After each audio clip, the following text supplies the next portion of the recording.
सभी छात्रों को मेरा नमस्कार। आज मैं फिर से एक नई जानकारी लेकर आपके सामने आया हूँ।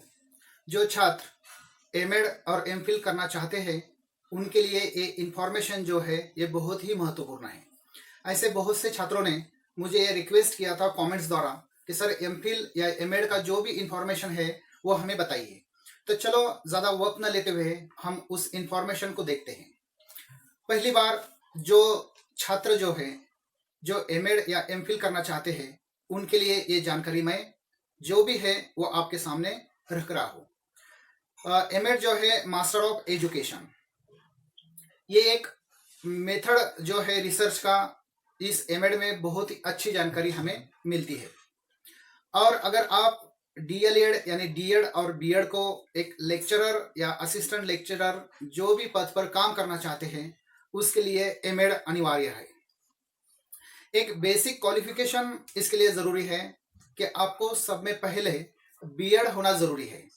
जिन्हें भी बीएड एमएड या एमफिल करना है उन्हें एक बेसिक क्वालिफिकेशन जो है वो पूरी करना होती है।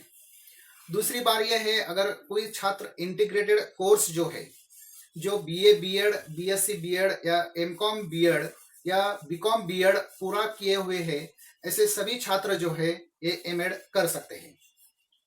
इसके लिए क्वालिफिकेशन जो मार्क्स का रखा गया है, अगर आप जनरल कैटेगरी से बिलोंग करते हैं तो आपके लिए मिनिमम 55% होना ज़रूरी है। और जो भी छात्र जो है जो कैटेगरी से बिलोंग करते हैं उन्हें कम से कम 50% मार्क्स जो है होना ज़रूरी है। सब में मेन बात यह है कि अगर आप रिजर्व कैटेगरी से है तो आपके लिए लगभग 5% जो है ये यहाँ पर छूट दी गई है और रिलैक्सेशन दिया गया है। एमएड के लिए अगर आप लेना चाहते हैं किसी भी यूनिवर्सिटी से तो वहाँ पर लगभग एंट्रेंस एग्जाम जो है तो उसके द्वारा ही आप एंट्री कर सकते हैं। उस जो भी एमएड है उसको आप प्रवेश दाखिला ले सकते हैं। हर किसी यूनिवर्सिटी का जो है यूजीसी के नॉर्म्स के अनुसार अभी एडवर्टाइज पब्लिश हो रही है, होने जा रही है। तो ऐसे बहुत सारे ऑफिशियल वेबसाइट जो है हम देख सकते हैं। इसके बारे में फीस जो है ये अलग अलग यूनिवर्सिटीज की अलग अलग बताई गई है। मानो आप अगर युग्नू यूनिवर्सिटी से एमएड करना चाहते हैं तो उसके लिए आप इन सर्विस होना ज़रूरी है। अगर आप इन सर्विस है और आपने बीएड पूरा किया हुआ है तो आप इग्नू से भी एमएड जो है ये पूरा कर सकते हैं। महाराष्ट्र के जो स्टेट यूनिवर्सिटीज़ है उनके द्वारा अगर आप पूर्ण करना चाहते हैं तो मिनिमम 2 साल का 2 इयर्स का पीरियड आप उसके लिए देना अनिवार्य है। उसके लिए भी जो भी परसेंटेज है 55% और 50% यह भी वहाँ पर एप्लीकेबल है। अगर आप एमएड करते हैं तो बहुत सारे इंस्टीट्यूट में आप प्रोफेसर कर सकते हैं। एमएड के बाद आप पीएचडी कर सकते हैं। जो भी कोचिंग इंस्टीट्यूट है या संस्थाएं जो है जहाँ पर डीएलएड हो या फिर बीएड हो वहाँ पर टीचिंग होता है या कोर्स है तो वहाँ पर आप लेक्चरर या असिस्टेंट जो भी प्रोफेसर है वहाँ पर आप सेवा दे सकते हैं। इसके बाद अगर आप एजुकेशन में नेट सेट करना चाहते हैं तो आप क्वालिफाइड होते हैं वहाँ पर नेट सेट देने के लिए। जब भी नेट सेट का कोई एडवर्टाइज या नोटिफिकेशन निकलता है तो इस क्वालिफिकेशन के माध्यम से आप जो भी सेट नेट है ये एग्जाम दे सकते हैं, या फिर जेआरएफ जो है जेआरएफ जो है या पीएचडी जो है वो दोनों भी आप कर सकते हैं। एक अच्छा रिसर्च होने के लिए जो भी एटीट्यूड चाहिए तो वो एटीट्यूड जो है आप एमएड लेवल पर प्राप्त कर सकते हैं। ये बहुत ही महत्वपूर्ण बात इस कोर्स में होती है। एक करियर काउंसलर जो है इस तौर पर भी आप काम कर सकते हैं। एमएड के लिए बहुत सारे इंस्टीट्यूशन जो है वो एडवर्टाइज देते हैं, यूनिवर्सिटी की ओर से भी एंट्रेंस एग्जाम का नोटिफिकेशन निकलता है। इसलिए ये जरूरी है कि आप कम से कम ऑफिशियल वेबसाइट जो है यूनिवर्सिटीज की, चाहे वो स्टेट यूनिवर्सिटीज हो या फिर प्राइवेट यूनिवर्सिटीज हो या फिर डिस्टेंस मोड पर देने वाली यूनिवर्सिटी हो, किसी का भी आप नोटिफिकेशन जो है उसके ऑफिशियल वेबसाइट पर जाकर देख सकते हैं। सिर्फ एक बात जरूरी है, जो भी यूनिवर्सिटी से आप करना चाहते हैं, जिस कॉलेज से आप करना चाहते हैं वो कॉलेज यूजीसी जो है उससे एफिलिएटेड है क्या, ये भी देखना आपकी जिम्मेदारी है। इसके बाद आता है एमफिल बहुत सारे स्टेट यूनिवर्सिटी में, नेशनल यूनिवर्सिटी में या फिर इग्नू की जो भी यूनिवर्सिटी है वहां पर ये कोर्स उपलब्ध है, आप देख सकते हैं। दूसरी एक जानकारी है, अगर आप पीजी किए हुए हैं, अगर पीजी से कोई परसेंटेज या फिर आपने कुछ अच्छा क्वालिफिकेशन प्राप्त किया है या फिर आप लेक्चरर बनना चाहते हैं तो उसके माध्यम से भी आप जो है एमफिल कर सकते हैं। इग्नू के माध्यम से अगर वेबसाइट पे आप जाए तो वहां पर भी आप एमफिल जो है ये पूरा कर सकते हैं। पीजी किसी भी सब्जेक्ट में होना जरूरी है। कम से कम जनरल कैटेगरी दो है उसके लिए 55% और जो स्पेशल कैटेगरी है, रिजर्वेशन कैटेगरी है, उसके लिए 55% होना अनिवार्य है।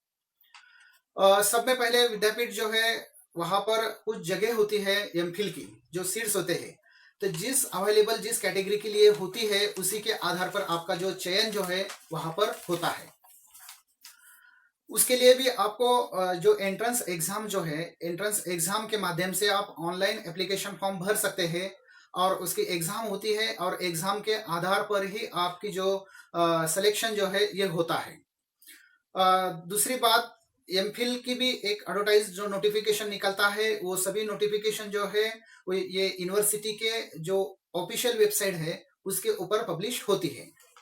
युग्नो के माध्यम से भी आप ये पूरा कर सकते हैं, मगर आपको ये देखना होगा कि उधर जो वेबसाइट जो दी गई है उस पर रेगुलर मोड है या ओपन मोड है।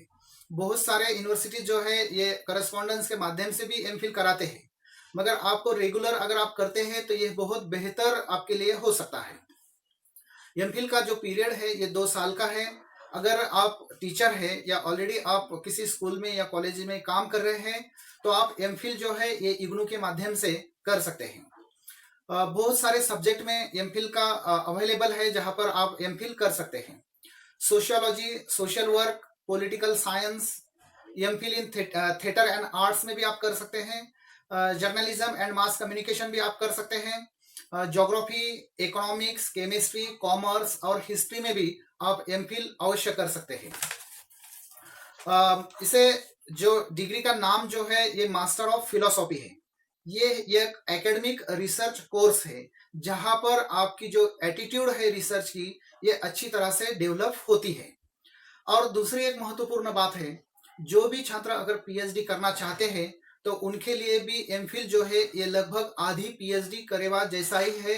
जो इंफॉर्मेशन जो कोर्स में कंटेंट है वो काफी कंटेंट एमफिल में भी आपको नजर आता है। रिसर्च में अगर आपको इंटरेस्ट है या फिर टीचिंग फील्ड में आपको इंटरेस्ट है या फिर सिविल सर्विस में आप जाना चाहते हैं तो आपके लिए एमफिल ये अच्छा और एक बेहतर फील्ड हो सकता है। इसके बहुत सारे एम्प्लॉयमेंट एरियाज भी है। जब आप एमएड या एमफिल पूरे करते हैं तो रिसर्च एंड डेवलपमेंट के जितने भी इंस्टीट्यूट है वहां पर आप जॉब कर सकते हैं। ये भी आपके लिए एम्प्लॉयमेंट एरिया हो सकता है। एजुकेशनल इंस्टीट्यूट है, एजुकेशनल कंसल्टेंसी है, ह्यूमन सर्विस ऑफ इंडस्ट्री है जहां पर आप बहुत सारे बिहेवियर ऑफ सोसाइटी जो है उसके बारे में लेक्चर्स दे सकते हैं, जानकारी दे सकते हैं। और दूसरी बात यह है, जितने भी बुक्स पब्लिकेशन है वो इंडस्ट्री भी काफी बड़ी है, वहां पर भी आप काम जो है आपका अच्छी तरह से कर सकते हैं। साथ साथ में जॉब जो है वो भी उसके एमफिल या एमएड करने के बाद अच्छी तरह से अवेलेबल आपके नजदीक है। किसी कॉलेज में या बीएड या डीएलएड कॉलेज में या फिर किसी भी एकेडमिक कॉलेज में आप असिस्टेंट लेक्चरर हो या फिर एकेडमिक रिसर्च हो या एडिटर हो, किसी न्यूज़पेपर में या जर्नलिस्ट हो, काम कर सकते हैं। और सब में महत्वपूर्ण ये है कि अगर पीएचडी आप पूरा करना चाहते हो और पीएचडी की बहुत सारी जानकारी अगर आप लेना चाहते हो तो आपके लिए एमफिल कोर्स जो है ये बहुत महत्वपूर्ण भूमिका निभाता है। बहुत सारे छात्र जो है जो इसमें इंटरेस्ट रखते हैं, ऐसे छात्र जो है ये अलग अलग यूनिवर्सिटी से आप करना चाहते हैं, किसी लोकल यूनिवर्सिटी में या स्टेट यूनिवर्सिटी में आप करना नहीं चाहते तो इंडिया के बहुत सारे यूनिवर्सिटीज के जो एफिलेटेड कॉलेज है वहां के ऑफिशियल वेबसाइट पे आप जा सकते हैं। लगभग 12,000 से लेकर 50,000 तक की फीस जो है इस कोर्स के लिए एप्लीकेबल है। बहुत सारी फीस जो है अलग अलग कॉलेजेस में, अलग अलग यूनिवर्सिटीज में जो है वो अलग अलग रखी गई है। आपको एक बात ध्यान में रखना है, अगर आपको एमएड या एमफिल करना है तो आपको सब में पहले एंट्रेंस एग्जाम देना होगा और एंट्रेंस एग्जाम के माध्यम से ही ये कोर्स में आप प्रवेशित हो सकते हैं।